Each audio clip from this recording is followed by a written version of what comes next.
I think sometimes, like, because it's professional sports, we overlook, like, some little things about it. Like, he was really liked in that locker room, and he was also, like, ultra productive, and they're not expecting him to be that guy. They're not paying him to be that guy. Like, he's getting paid nothing. They don't, like, if he has 30 catches this year, fine. You know? I mean, if he makes one big third down catch in the playoffs, it's worth it. Thanks for listening to KC Sports Network, proudly presented by Emprise Bank. If you're thinking about starting a business or know someone who is, check out Emprise Bank's SBA loans. It's always good to know your options, and they can be your partner in possible. Hello and welcome into That Football Show here on KC Sports Network. I'm Tucker Franklin, joined as always by Matt Verderame, presented by our friends at Holiday Distillery. Ben Holiday Bottled and Bourbon. Make sure you go check them out. They got great stuff there. And look, hey, speaking of Holiday Distillery, Matt, I'm going to hit this one off the top. This is an audible. I'm going to hit this off the top. You already know the Tacos and Bourbon Golf Tournament, Saturday, September the 7th at Sunflower Hills Golf Course at KCK, right by the Speedway. We're going to have 4-person scrambles, par 3 contest, $1 million shots, special gifts. That special gifts includes a barrel select that we did at KC Sports Network, single barrel select that we did during the draft at Holiday Distillery. Those people were kind enough to let us in there to pick a barrel, and every person who plays in the golf tournament gets that link in the description to sign your teams up. There's still some teams left, but come hang out with us after the Chiefs beat the Ravens. Also a part of that is our pre-tournament benefit raffle. These are just 2 of the 8 prizes that you can win. These 2 are open to the public. It's a Patrick Mahomes signed mini helmet and 2 tickets to any home Chiefs game. You don't have to be present at the golf tournament to win. 5 tickets for $20, 15 tickets for $40, and 40 tickets for $100. You can Venmo at KC Sports Network. Go to givebutter.com/KCSN Golf. You can go there for your tournament needs and your raffle needs as well. Help us help the community. Really great cause. We love everyone at Mission Taco, Holiday Distillery for helping us and helping with the foundation. That being said, Matt, how you doing? Pretty good. I be out in Kansas City next week. I'll have to stop over at the Holiday and get some bourbon, because if I don't do that, the trip's not totally worth it. So, yeah, man, look at that. That's a great cause. I look forward to getting out there and seeing the people, smelling the barbecue. Well, yeah, I cannot wait for that time. Once BJ started this thing where once a year I go to a game, Ken will go to a game. BJ, with our deal with Tickets for Less, he gets to go to these games now just to soak up the environment and everything like that. The one game that I went to last year was the Eagles game. I think we talked about that on the podcast. Were you there as well? I was. Yeah. Miserable weather. Awful weather. God. Yeah, it was. I mean, I didn't care because I was in the press box, but I remember walking in and out of the stadium. Yeah, I remember it ruined my shoes. Yeah, it was raining, but it was also cold. But it wasn't cold enough to snow, but it was cold enough for the rain to be awful. Yeah. Yeah, and the Chiefs have they don't believe in having a media lot, so they just park you in a Liberty, and then they're like, okay, then, well, you're in a mud pit. Have fun. Good luck with that. Like, that's just that's how they operate. So. You go to Green Bay, you go to a Packers game, and you basically park right next to the stadium. Yeah. And then you go to Kansas City, and you're like, "Hi, thanks for having me. Like, where do I park?" And they're like, "Yeah, listen, you see the North Star over there? 5 miles past that, and we hope you don't get to the stadium. Have a nice day." So that's roughly what I remember about that. Yeah, it was not a pleasant time. I've told the story before how I was sitting in that end zone where MVS dropped the last pass. It's good times. Yeah, and as I remember, I saw Patrick Mahomes loading up to throw the ball. I went and I looked down. I was like, "Oh, who is he throwing it to?" I see him lead, and I saw it was MVS, and I sunk down in my seat. Yeah, I was like, "Dang it!" Watched it. I was on that end of the field in the press box. I was sitting next to Jeffrey Chidea. And we saw it, and we both just looked at each other and just kind of laughed. Like, of course he dropped the damn. Like, what else would he have done? I mean, he couldn't have been more open. Yeah, good time. And then somehow a few months later, Baltimore makes a catch. And I'm pretty sure if the ball's thrown to him 100 times like that, I think maybe he catches twice. But yeah, he had that knack. Did he make the roster, by the way? Yeah, he did. Yeah. Shout out MVS. Good for him. Good blocking receiver. He has me blocked on Twitter. But anyway. Hey. Yeah. Look at us. I deserve to be. I never tagged him or anything. Man, I used to give it to him. Yeah. I mean, yeah, I have a few players over the years. Not many. I'm usually not. I don't get blocked very often. I don't tag people on tweets. Yeah, I don't act like a tool. He blocked me, and Justin Reed blocked me because I toured to him like nobody's business after that Cincinnati game a couple of years ago when he talked a whole bunch of crap. Yeah. And then they got smoked. And I was like, you know what? Maybe Justin Reed, maybe next time don't say anything. Maybe just go out and play like a better football game. And he didn't appreciate that. So that's fine. I understand. Tweets their own. MVS making the roster in Buffalo. There's a look, Matt, we've been talking about this roster and this final 53-man roster for 2 months now, essentially. Yeah. It's finally here. I'm going to run through the list real quick of just like the roster moves that they made to get it down to 53. This list obviously coming from Chiefs.com, which they announced at 6:01 p.m. That's weird, Matt. If you remember correctly, I'm pretty sure the roster was due at 3 p.m. Central Time. Yes. That's 3 hours and 1 minute past the time. That's weird. Why would an NFL team do that? Yeah, well, I think it ties into the whole like, hey, like park over there.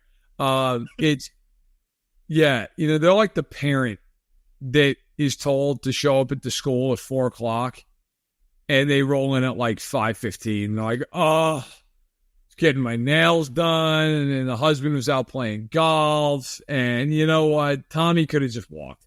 Right. Like really putting the crimp in our style. Yeah, the Chiefs basically were like, you know what? Putting it out when we feel like it. Here's the roster. And then like there are other teams that put it out like hours before they needed to. Right, yep. The Ravens were like the Chiefs. The Ravens were like, we too are going to take forever.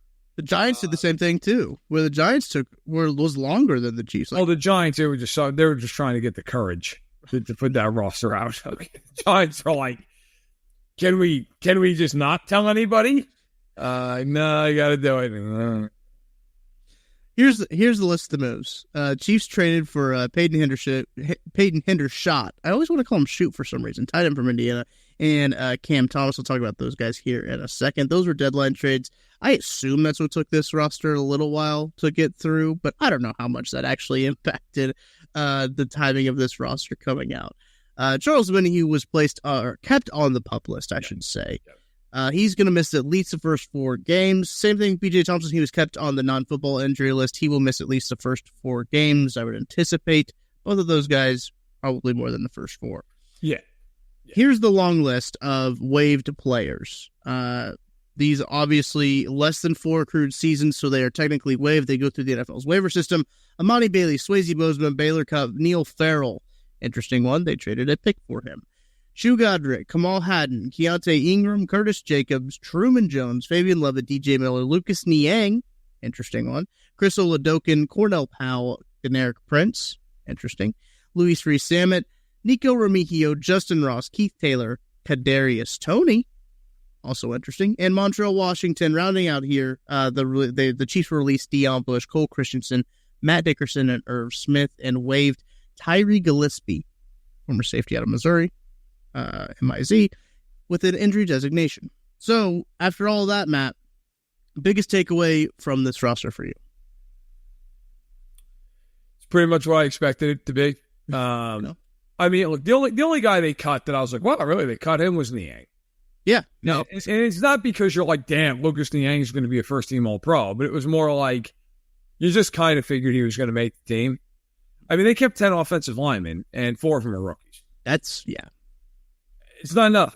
Like, they got 2 rookie tackles, a rookie guard, and a rookie center. Now, granted, one of them is starting. I understand that. Still, like, you still kept 4 rookies. Derek Prince, like, I saw some people surprised by that. Why? I mean, what has Derek Prince done? You're like, I mean, last year it sounded like he was Walter Payton in camp. And you're like, yeah, he's not. He's not. I mean, Kamal Hadden, I thought, okay, maybe they keep him as the last corner. They didn't. Fine. But no, other than that, I mean, I thought the real surprises were the trades. They brought in Cam Thomas, and they brought in the tight end from Dallas. That was the stuff that you're like, oh, okay. But, I by the way, I actually, like, the Cam Thomas trade I actually like. Like, I think it's a really interesting trade, actually. Like, you gave up a 7th for a guy who 2 years ago was a 3rd-round pick. And it was a rookie, played basically 20% of the snaps on defense and had 3 sacks. Yeah. And then last year played completely out of scheme. Correct. And now it's coming into a team where you're back in scheme and you're getting Joe Cullen and Steve Spagnuolo and you're 6'4", 270 and you were a top 100 pick. Like, I don't hate that. Who probably does hate it? FAU. Who the Chiefs looked at for a month and a half. I'm like, we're good. We're good. Like, we're just not loving it. Like, I would imagine Cam Thomas might come in and, like, outsnap FAU, which, not great. Not great. I mean, but the first inkling that there was a problem with FAU was when they signed Mike Dana for 3 years, $24 million. Yeah. Because I think everybody kind of felt like, okay, yeah, listen, he'll step up because Dana's going to be gone. And then it's like, no, not only is Dana not gone, like, he's coming back for 3 years. Now, like, if Amena, who gets 5 and 100, then we really know how they feel about FAU. I mean, it's just, it's not great if you're him, but otherwise, I think it's a low buy, good move. I think so too. I thought the trade was interesting. It was one of those. My computer was updating at the time, so I wasn't on I wasn't chronically online like I usually am, so I saw it a little bit later. It was one of those moves where I was like, oh, that actually makes a lot of sense. Like, I get that one. I get that one a whole lot. There's not a lot of logical moves that go on in the NFL, like the other trade. I guess you're going to trade for a guy who played for 400 special team snaps. Like, okay. Yeah, he can block. Like, they just don't want Kelsey. They have to block all the time. So, like, just throw him in there. I can justify that with that reasoning right there. But there are a few, like, logical moves like that one. And really Juju, too. Juju Smith-Schuster added to this roster, like, Monday morning. Yep. Like, you woke up to that news on Monday. I don't know how you feel about that, man. I'm perfectly okay with it. Like, he has a very different role than what he was here, like, in 2022. Yes. Incredibly different than what his role was. And I think on that team. Yes, 100%. And, like, now he's probably 4 at best. Yeah. So that's probably good for him, especially with the state that his physical body is in. Yeah, I was texting with somebody in the organization who was like, look, like, it's, he's experienced and he knows the team, he knows the offense, and he was super excited to come back. Like, I think sometimes, like, because it's professional sports, we overlook, like, some little things about it. Like, he was really liked in that locker room, and he was also, like, ultra productive, and they're not expecting him to be that guy. They're not paying him to be that guy. Like, he's getting paid nothing. They don't, like, if he has 30 catches this year, fine. I mean, if he makes one big 3rd down catch in the playoffs, it's worth it. It's worth the money. Do they care? No, probably not. I was doing this on my pod the other day. I was thinking about, like, Kadarius Toney getting released. Kadarius Toney, as anyone who's ever listened to me knows, is somebody who I was all in favor of them cutting. Yeah, and remain in favor of that move. I would also argue, and I know this is like, you could argue this either way, and I respect that. I bet you if you asked the Chiefs privately off the record, would you do that trade again just for that kick, just for that punt return in the Super Bowl? I bet you that play was worth a 3rd-round pick to that. I mean, they went from being up 1 to up 8 because of it. And, look, who knows? Maybe they go on the field and they score anyway. But, like, when you're them, your margins are about winning the Super Bowl. Your margins aren't about trying to get to 10 wins. Like, he directly impacted that game. Yeah. I mean, now look, maybe I'm wrong. Maybe they'd say, well, 3rd-round pick's more valuable than that because you get, okay, fine. I always looked at Frank Clark's contract the same way. Mm-hmm. Like, Frank Clark in the regular season, it wasn't worth that money. But the playoffs, the guy was fucking Lawrence Taylor. Right. Like, yeah, you know what? Like, it was worth it to me. Sammy Watkins, the same kind of thing. Like, yes, those guys statistically, those aren't great moves. Like, I'm not arguing they were great moves. But what is it about for them? It's about winning the Super Bowl. And if you get a guy who helps you on one massive playoff run, like, the guy's worth it. The guy's worth the investment of the time and the capital. So, we'll see how it goes forward. But yeah, if like Juju Smith-Schuster has like 2 or 3 big catches this year, great. It's worth the money. Yeah, I think it makes all the sense in the world, especially since New England is basically paying him for this. Yeah. You have him under contract. Yeah. And also, like, from my understanding is that, like, the Chiefs gave Juju an offer when he went to New England. New England just gave him a better offer. That's true. From everything that I understand about that. Like, the Chiefs wanted him back. He just got more money and I think maybe more years in New England than Kansas City was willing to offer him. So it's not like the Chiefs were not interested in Juju. They just do what they do and they set a line. They have their line in the sand and they stick to it, that this front office does a lot of the time. But the Chiefs do keep 7 wide receivers, Matt. Kind of last thing before we move on and talk about the rest of the NFL, everything else going on. 7 wide receivers. Did that surprise you at all with Juju coming in? Did you kind of expect 7 wide receivers then at that point? Or how much did Juju's entrance into this conversation kind of change your outlook on how they built this roster? I thought they'd keep 7. I thought they'd keep 7 guys. The only surprise I had was they only kept 5 linebackers. I thought they'd keep 6. And I thought they'd keep 3 tight ends. And I was right about the fact they cut over Smith, but they brought in another one. So, by the way, a 2026 7th round conditional pick is hilarious. Did you see the conditions on it, by the way? Yes. Incredible. Like, I love that. Like, is that more offensive than just being cut? Yes, I think so. It has to be.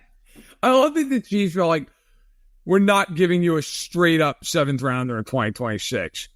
Here are the conditions that have to be met. Otherwise, it's just a gift from you guys. And Dallas was like, that's cool. And I get like Dallas today, they're going to cut him anyway. Yeah. But it's just funny. But no, I'm not surprised. And you know what? I mean, I thought before they traded for Juju, I thought they'd keep Nico Remigio. After they traded for Juju, I figured it would be the 7 guys that I thought they would cut Ross. I thought they would cut Tony, and they have. So, no, I'm not surprised. I thought that would be the room. Too many cooks in the kitchen when it came down to the kind of the bottom part of that roster there, too, with like wide receivers 6 and 7. Adding Juju just added another cook in that kitchen there. And look, they're a lot better than they were a year ago. Those guys, maybe a year ago, those guys make the roster because they legitimately had no idea who wide receiver 1 was. Now they have a pretty clear idea who wide receiver 1 to 4 is, and really 1 to 5 with Justin Watson being there. Maybe 6 with McCole Harbert. Now that you're like starting to think about it, like, hey, you've got pretty defined roles with all of this wide receiver room. I think it makes a lot of sense. I think Juju makes a lot of sense in there too. I think he takes a lot of pressure off of Travis Kelce as well. Again, we're going into another year where we have one more offensive player than defensive player. It's 26-24, so I guess it's 2 more. But not perfectly even on those sides of the ball. But I did mention the Hendershot conditions. Just want to rattle those off real quick. The conditions of the trade will include the Cowboys receiving that 7th round pick in 2026 if Hendershot is on the 53-man roster for 5 games in 2024 or on the 46-man game day roster 3 times in 2024. If either requirement is not met, the Chiefs will retain their 7th round pick. The Chiefs will do whatever they can not to give up that 7th round pick. And I do think bringing a guy in like that to play some special team snaps, because if you look at this wide receiver room, Matty Lane made this point on the KC Lab, and I think this was really interesting. Look at that wide receiver room. There's not a lot of special team snaps coming from that wide receiver room as usual. There's a couple returners in there, like, McCole can do some returning stuff, but looking at it, you're not getting a ton of wide receiver snaps on special teams for this team, which is, I feel like, rare in this year compared to years past. Yeah, probably. I think the receiver room, like, the funny thing that struck me about it was just last year their starting receivers were Tony, Moore, and MVS. And Moore is like the 7th receiver on this team. And the other 2 guys didn't even make the team. Yeah. I mean, that team won a Super Bowl last year. Yeah. Like, I went back the other day. I was just sitting around at some time, and I was watching the AFC title game. Richie James is playing a ton of snaps in that game. And I remember it's like that year being like, oh, thank God Richie James is back. So, Richie James is on a team right now. Like, it's just unbelievable how bad they were. Unbelievable. If anybody ever if you're a Chiefs fan, you're watching, and anyone ever says anything derogatory about Patrick Mahomes, show them that game. I mean, it's basically him and Travis Kelce just being like, all right, we're the offense. Let's do it. Yeah. It's those two, and like every once in a while, like Rashee Rice. And it's just nobody else until MBS makes a catch that I think if he's thrown that ball 100 times, he catches 5 times. Right. But yeah, to say that they're better at receiver would be an understatement. Very much so. All right, let's take a break. There's a lot of headlines around the NFL that we got to talk about. CeeDee Lamb got paid. He finally got his contract. Snead's talking on podcasts now, too, with the Pivot podcast. I think that was an interesting conversation, how everything shook up there. But we're going to take a break. We'll be back right after this. Thanks for listening to KC Sports Network. Make sure you download our new app. Find it on the App Store or Google Play. Just search KC Sports Network. You know when you discover a new binge-worthy show or a song that you bump on repeat and you have to share it with your friends so they can experience just how awesome it is? That's kind of what it feels like when you discover Mint Mobile offers premium wireless for $15 a month when you purchase a 3-month plan. That's such an awesome deal, there's no way you can keep it to yourself. Friends don't let friends overpay for wireless. Say bye-bye to your overpriced wireless plan and switch to Mint Mobile. Mint Mobile is here to rescue you and your squad with premium wireless plans starting at $15 a month. All plans come with high-speed data and unlimited talk and text delivered on the nation's largest 5G network. Use your own phone with any Mint Mobile plan and bring your phone number along with all of your existing contacts. Ditch overpriced wireless with Mint Mobile's deal and get 3 months of premium wireless service for $15 a month. To get this new customer offer and your new 3-month premium wireless plan for just $15 a month, go to mintmobile.com/KCSNTFS. That's mintmobile.com/KCSNTFS. Cut your wireless bill to $15 a month at mintmobile.com/KCSNTFS. $45 upfront payment required, equivalent to $15 a month. New customers on first 3-month plan only. Speed slower above 40 gigabytes on unlimited plan. Additional taxes, fees, and restrictions apply. See Mint Mobile for details. Entertain, educate, inform. KC Sports Network. A little peek behind the curtain here, Matt. Usually when I go to prep for these shows, I go to the NFL.com, right? And I go to the news page to make sure I didn't miss anything. So I'll scroll the all news page and see what headlines maybe I missed. Because, a lot happens in the week that we don't between record times. And I happened to be scrolling through the all news feed and saw this headline from a real NFL podcast. NFL Fantasy Football Podcast. Manti Te'o's fantasy breakdown. Yeah, I gotta tell you. Maybe let's not put him on fantasy football stuff. Let's keep him to real football, please. Yeah. There's a lot of things that I've seen in the last 4 or 5 days that I just remain blown away by. For example, I've been looking forward to reading this off. Here we go.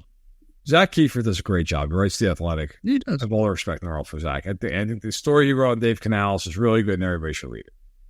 But Panthers on Tap, which is a Panthers podcast, it's on Twitter as well. They clipped out these 3 screenshots. And they're really pumped about this. And I read this and I was like, this couldn't be a worse sign. So they're talking about Canales and his interview with owner David Tepper. And the story goes like this. Are you ready? David Tepper asked him.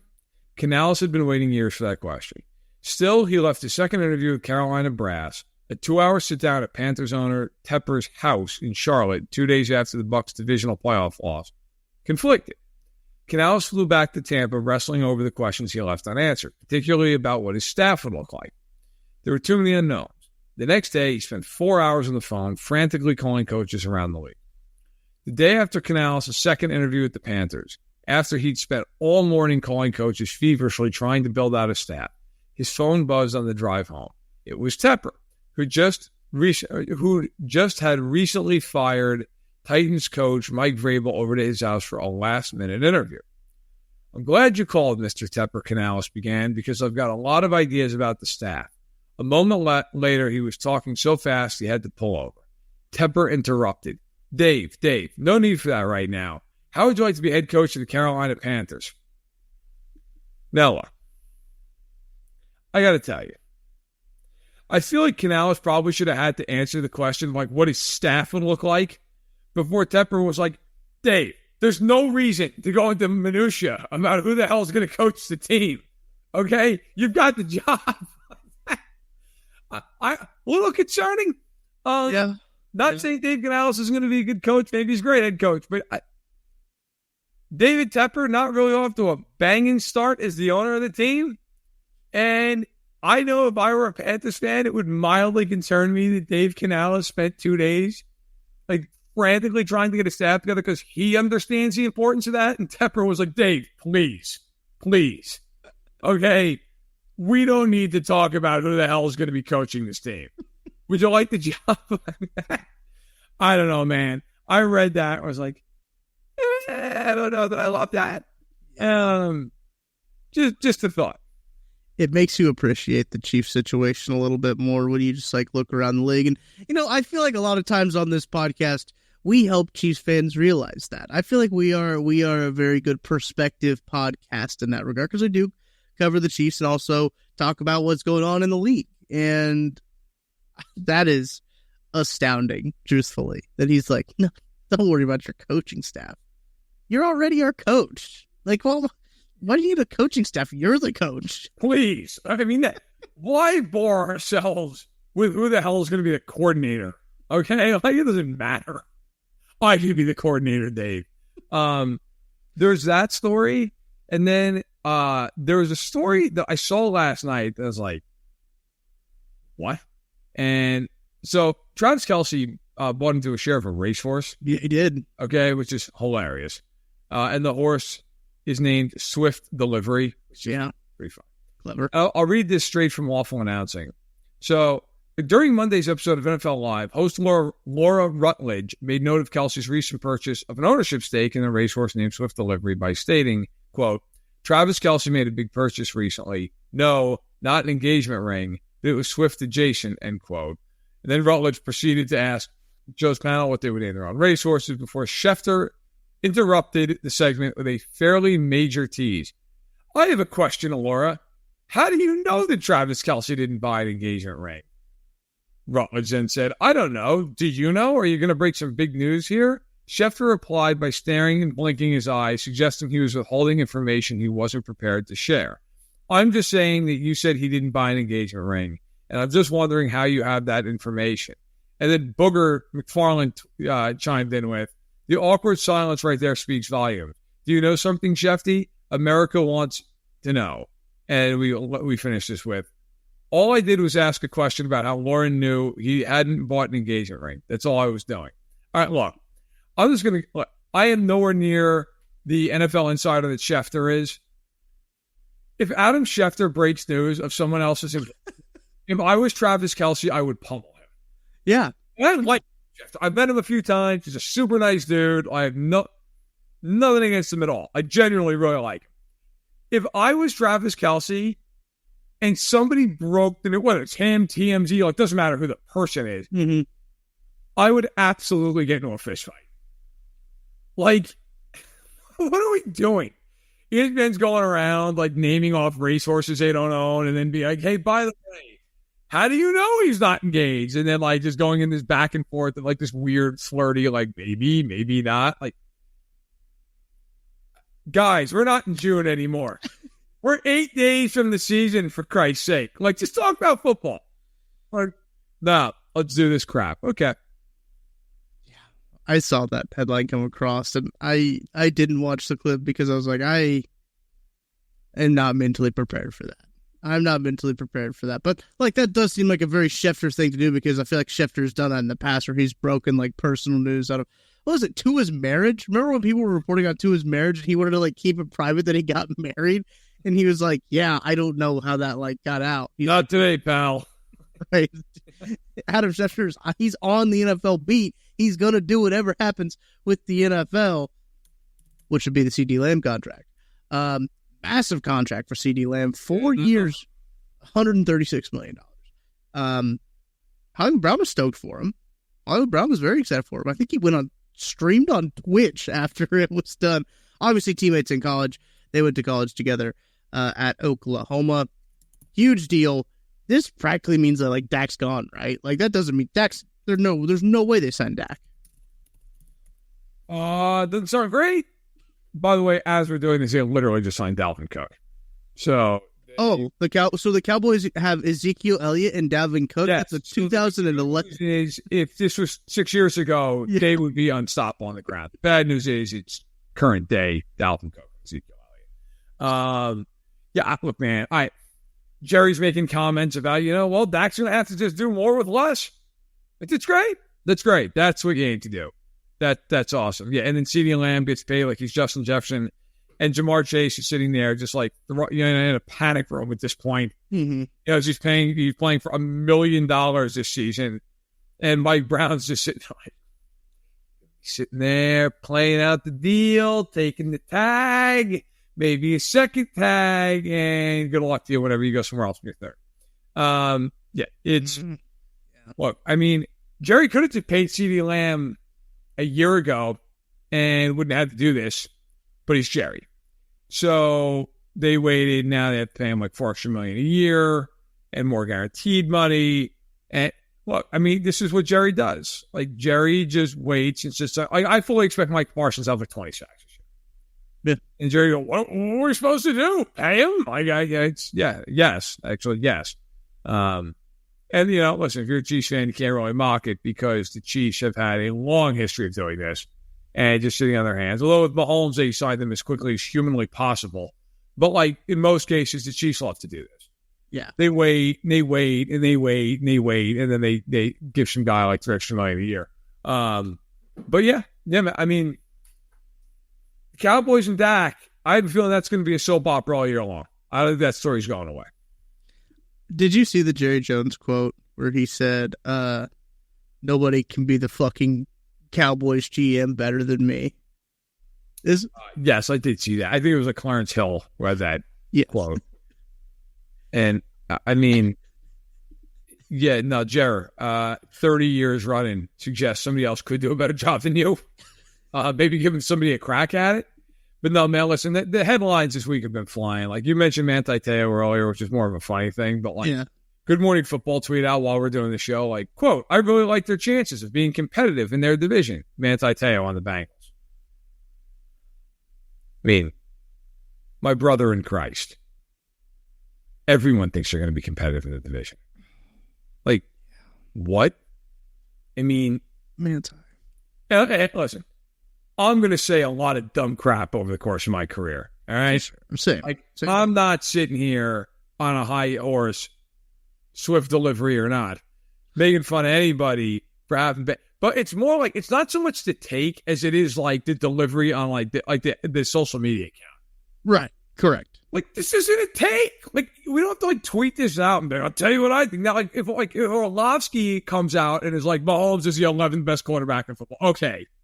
Now, as the kids say, it's time to have a dialogue, right? But wait, when you're like, I think the Bengals might be 10-7 this year. Like, okay, we can keep it moving, right? I'm sure somebody's going to say something more outrageous over the course of the next 2 hours.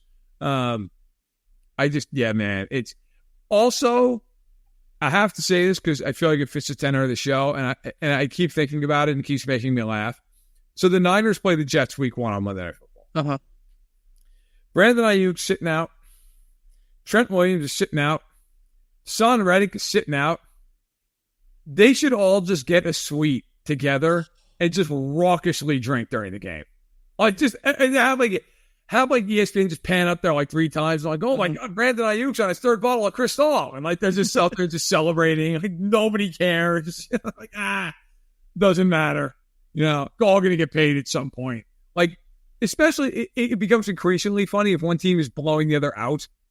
They're like, the Jets down 27-3, but it's on Reddick with Crown Royal, official sponsor of the the 3rd quarter of tonight's game. Like just show them, like, even just yucking it up, like laughing throughout the entire game, just like, carrying on. I mean, we got that last year when Chris Jones was flanked by his agents right up at the box. They just kept showing him, like, you have 3 major players holding out because these organizations just can't figure out what the hell to do. Mm-hmm. And the Reddick one is especially hilarious.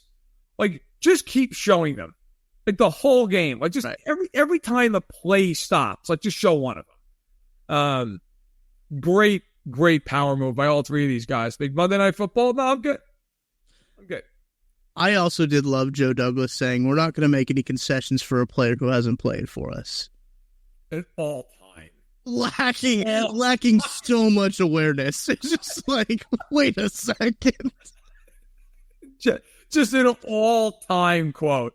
Like, one of those quotes that the second you read it, you're like, is this real? Right. Like, is this serious? Like, Aaron Rodgers basically owns the team. Okay? And has played 4 snaps. And yet the Jets are like, tell you right now, we're taking a hard line. By the way, Randall Cobb's got a 10-year deal. Right. One of my also all-time favorite quotes came out of Salva a year ago when they were in the midst of just being bullshit. I forgot, they were, at that point, like, clearly not making the playoffs. And everybody's talking about, in the media room, they're going back and forth about Lazard. And somebody asks him a question about Alan Lazard. And mind you, Alan Lazard signed a 4-year contract when he got to the Jets. Okay? And Salva goes, well, he's here for this year and next year, and then that's it. And like, they've already decided to cut this guy. 2 years left on the deal, and he's been there for like 8 games. And Salva basically was just like, yeah, after next year he's gone, so it doesn't really matter. Hey, God, man. The Jets have had some bangers the last couple of years, man. Like that. Zach Wilson going like 6 for 23 up in New England and then being like, it's not on me. It's not my problem. I mean, that's why when people pick them to go to the Super Bowl, I'm like, have you been following the Jets? I don't know that I can get behind that. Like, we'll see how good the vibes are like week 6. Lot going on with the Jets, as there always is. There is. I was just perusing Twitter, as, one does during the show, just to stay informed. And I saw DraftKings just tweeted, Cowboys got themselves a special running back in Dalvin Cook with an embedded video of Dalvin Cook highlights from, I'm pretty sure, like 4 years ago. This is from 2020. The video is from 2020. Week 9 of 2020. So that's where we're at right now as an NFL fan. But that reminds me when the Chiefs signed Irv Smith and people were like, look at his combine footage. It's like, buddy, he's been in the league for 4 years. Let's not look at if you've got to go back to the combine footage to show something good, there might be something wrong there. It's not good. Make the roster. So. It's not good. Also, I appreciate, as this show's going on, this has been a great day for just like news in real time. Yeah. Tom Pelissero of NFL Network tweets out, 4-time Pro Bowl running back Dalvin Cook is signing with the Cowboys per his agency. Cook was waiting for the right opportunity and always felt it was Dallas, a marquee addition in Big D, which is immediately followed up by Mike Florio off of the highest of ropes, just tweeting out, I know that the folks who traffic in quote-unquote breaking news 5 minutes before it's officially announced need to suck up to the agents who spoon-feed it to them.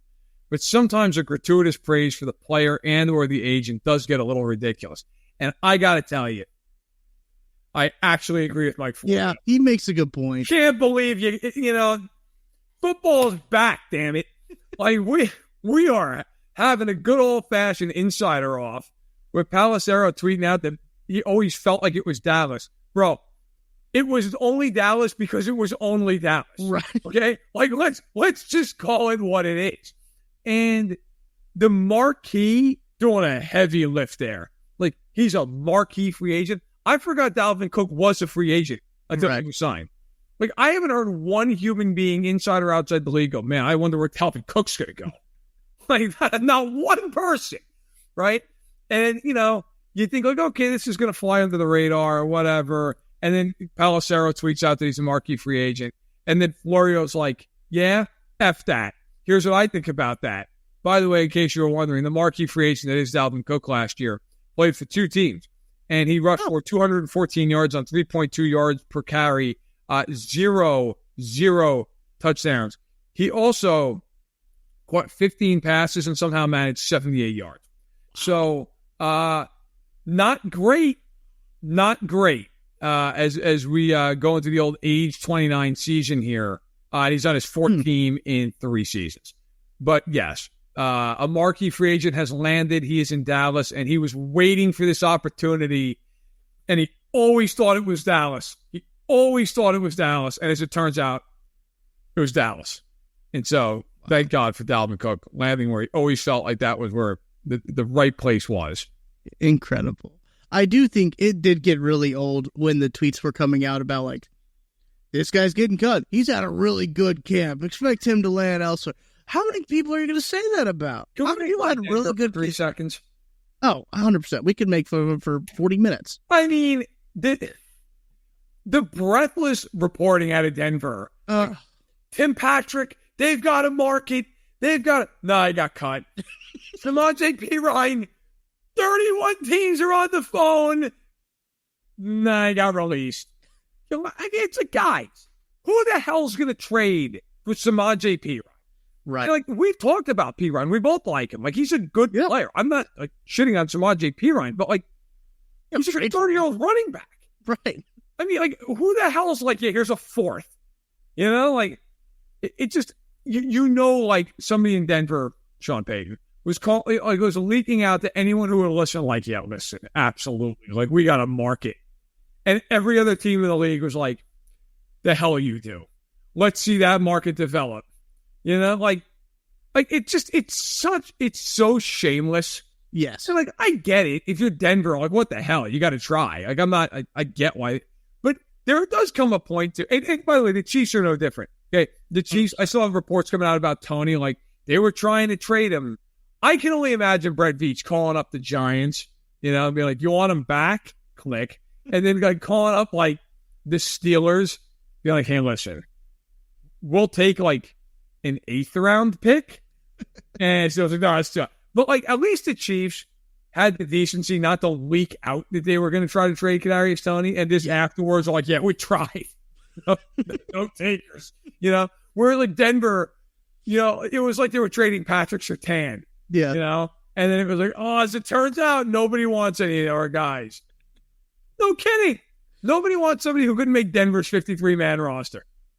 So, and somebody who hasn't played in 2 years. That was the thing about Tim Patrick. People, like, their Chiefs fans are like, Tim Patrick's interesting. I said, he hasn't fucking touched the field in 2 years. And then could make the team.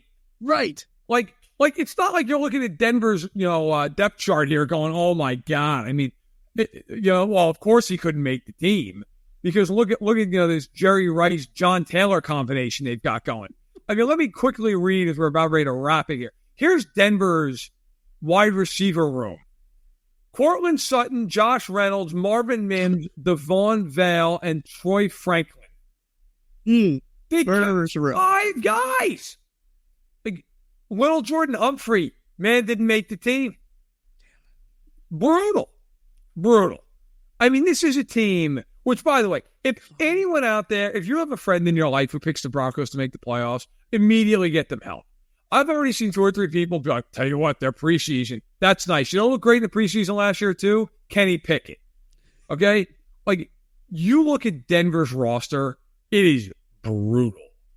I mean, unless Bo Nix is Mahomes, it's not going to go well this year. I can tell you that right now. Like, the best defensive player on the team, not named Patrick Surtain, who obviously is great. Here are the choices. Zach Allen, DJ Jones, John Franklin Myers, Baron Browning, Cody Barton, Alex Singleton, Jonathan Cooper, PJ Locke, Brandon Jones, Riley Moss, Jaquan McMillan. If you saw one of those guys walk down the street in their uniform, you'd be like, how did the hell that guy get that uniform? Like, where'd he buy that from? Is it pretty nice. Guys, like, there's no way you think that's Cody Barton. Right? Like, not a chance in hell. So the idea that Denver is just going to rise up, as I've seen more than a few people say, go 9-8. They go 9-8. Sean Payton's coach of the year, man. Like, God bless. Good luck with that. Sean Payton willingly took Ian Book in the 4th round when he was with the Saints. That's all he knew. Willingly made Taysom Hill a thing for years, and like a well-paid thing for years. Yeah. Sean Payton might not be as good of a quarterback whisperer or just coach in general as we all think. And we will make sure that you guys are aware of that here on That Football Show. We appreciate you listening all the way to the end of this podcast. Next week, schedule might be a little bit different. I know we're coming out on Thursday today. Next week will be different because, look, the Chiefs play on Thursday. So we'll get it out for you. We'll have a That Football Show before the Chiefs play the Ravens. So that's going to do it for this week's episode. Make sure to check out the golf tournament. Link in the description, KCSN, or givebutter.com/KCSN Golf. You can check it out there. The raffle as well. Go check that out. Sign Mahomes Money Helmet, 2 tickets to any home Chiefs game. Go check those out. We'll be back with you guys next week. That's going to do it for this week's edition of That Football.